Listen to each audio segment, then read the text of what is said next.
And speaking of China, well, oh boy, I tell you what, Prime Minister Anthony Albanese is not happy Jan. He's cross because that mean old opposition senator and shadow finance minister James Patterson keeps pointing out inconvenient facts about the PM's big Footsteps of Whitlam tour of China. Here's Senator Patterson, in case you missed him on Sky this morning, speaking with Pete Stefanovic, after noting that there are indeed serious issues involved in the China-Australia relationship that need to be worked through. Patterson said this. I do wonder whether a Gough Whitlam history tour on the Great Wall of China, whether a visit to Chengdu to pose with some pandas, and whether a hit of tennis is strictly necessary as part of a 6-day visit to China when there is so much else at stake in our other international relationships around the world. And frankly, I have to say that some of this is starting to look a little bit indulgent. Indulgent? Really? 6 days in China? Senator, please do go on. I hope it's not for the Prime Minister's personal enjoyment. I mean, certainly on his previous trip to China, he made a big deal of recreating some of Gough Whitlam's previous visits, and he seems to be doing that again. I mean, the appropriate time to do a nostalgic history tour, if Labor Party mythology, is after you retire, in your own time, at your own expense, not on the taxpayer dime.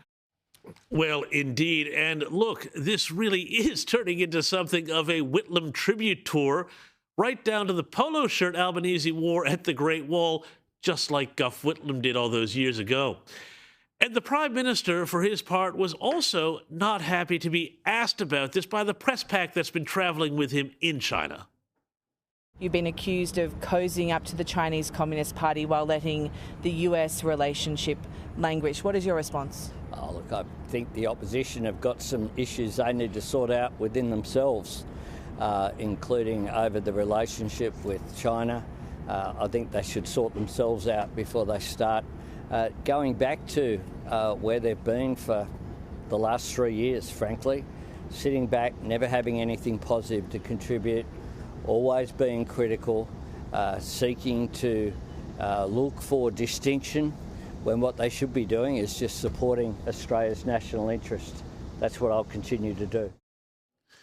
Gosh, I don't know. Is it just me, or did the Prime Minister there sound a bit like Julia Gillard having a crack at the opposition about their relentless negativity? I don't know. I just think that that's a bit of an odd answer, given that there was a serious question to be asked, and all he could do was attack the opposition. Because what is the PM saying when the coalition has to sort out issues about the relationship with China? I think a healthy skepticism of our dealings with a totalitarian state that's undertaking an unprecedented conventional and nuclear weapons buildup and quite openly says they have designs on controlling the Pacific.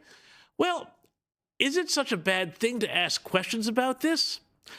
I wouldn't have thought so. But again, I could be missing something, like the warm and cuddly side of Xi Jinping. The relationship with President Xi is warm and engaging. We have had 4 bilateral meetings, but have also engaged at other times as well on an informal basis. That's a positive thing. President Xi sent a very warm message of congratulations, as did other leaders, after the May 3 election. Warm and engaging! Oh, well, everything's all right then. Did you hear that? Honestly. Could Anthony Albanese be any more of a cheap date here? A bit of Chinese banquet, a little powder finger by a cover band, and hey, presto, Albo's all yours, Xi. But no, according to the Prime Minister, all of this trip, no, it's all about business. It's all just business. What I speak about is the potential that's there to grow the relationship, to develop further economic ties. We, of course, as I've said repeatedly, we cooperate where we can, we disagree where we must, but we don't want those disagreements to define our relationship either. So what we do is talk about how we can cooperate further in the future. Yeah, but, you know, the problem here, Prime Minister, is you say that you don't want those disagreements to define the relationship, and I understand that, except for the fact that now the relationship is being dictated not by disagreements, but by Australia's conscious avoidance of them in order to keep things sweet with Beijing. James Campbell suggests as much in today's Herald Sun. He's written a column that says, well, when it comes to speaking up about disagreements, we aren't doing that so much anymore. Campbell writes today, quote, "The background to the PM's return visit is, of course, the improved relations between the two countries, which has involved backdowns on both governments' parts. In China's case, this has meant an end to the campaign of economic bullying of Australia, which had not only failed, but had hurt the PRC's relationship with other countries.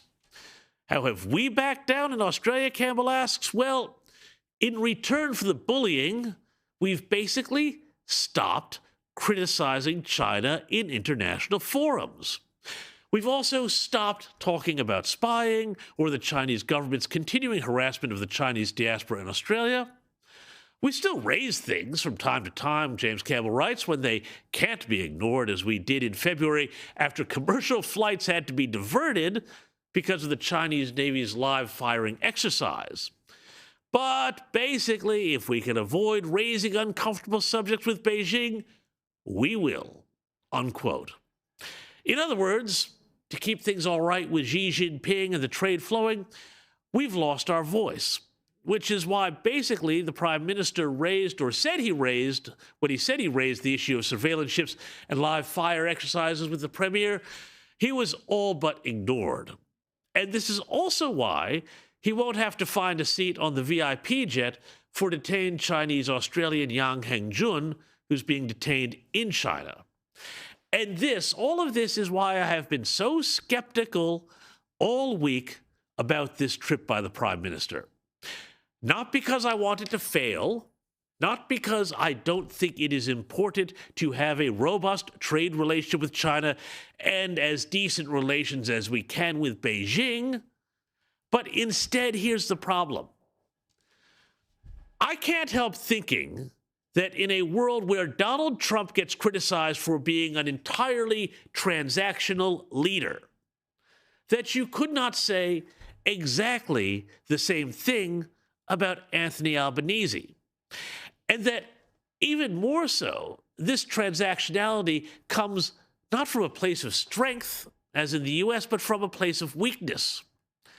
Rather than assert Australia's middle power status and leverage off our ties to the US, Anthony Albanese has gone all isolationist when it comes to Washington, which means now we're increasingly going to have to go it alone with China, which, again, as James Campbell noted just a moment ago, also means we have to toe the line and not speak up about things that we might ordinarily wish to, lest we annoy Beijing. To put it another way, Anthony Albanese is saying that without any national discussion, we as a nation need to give in to the bully so the bullying stops. No criticism, no frank talk, only the most minor of protests when absolutely unavoidable. And we have to ask, what else has happened during this trip? Well, there have also been memorandums of understandings signed between our two governments. Yet we don't really know what's in them. According to the Prime Minister's website, there have been a bunch signed on tourism and agriculture exports and the like. But today I asked the Prime Minister's office what the contents were of these memorandums, and guess what? I got nil response, but they love me in the Prime Minister's office, as you can imagine.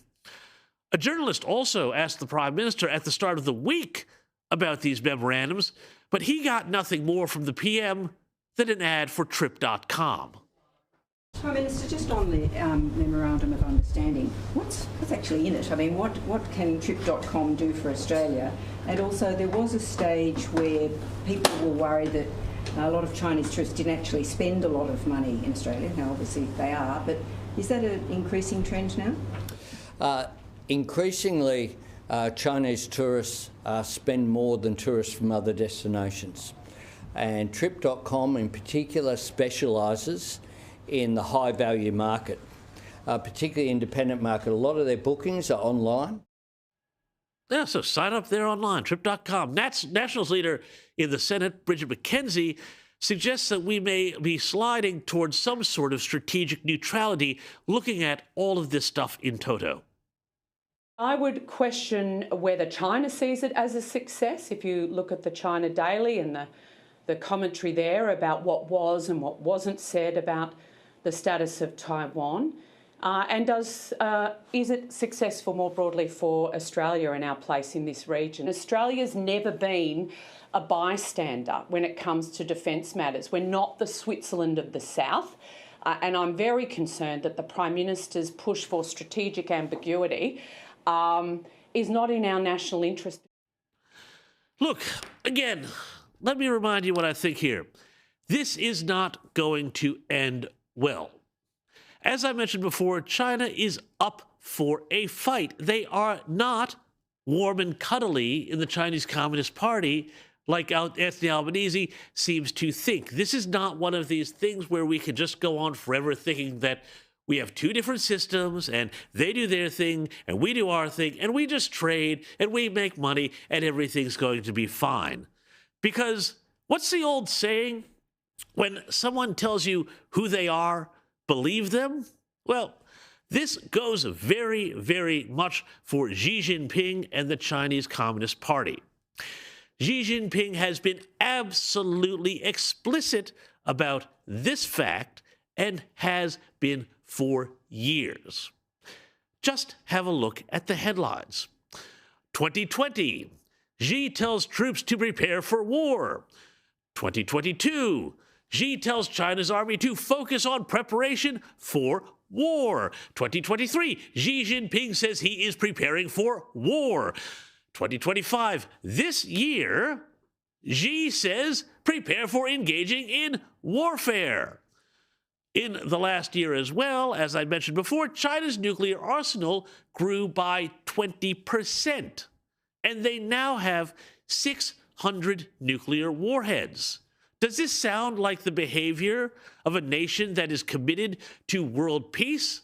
Call me naive. I don't think so, and I would love to know what the Prime Minister thinks about this, although I think he would probably just accuse me of being relentlessly negative and having my own issues I should look out, which may, of course, may be true, but that's another story. Look, you don't need a top-secret clearance, though, from the Signals Directorate to know what all of those headlines and everything else means.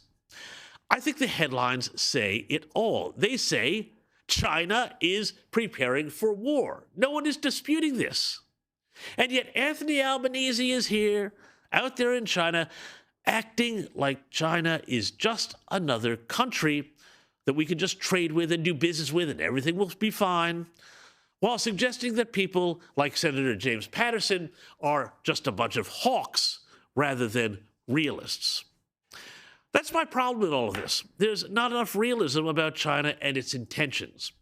We should do our best to trade with them, but we should also diversify our trade, and let's have our eyes wide open rather than let them be dazzled by pandas and a powder finger cover band.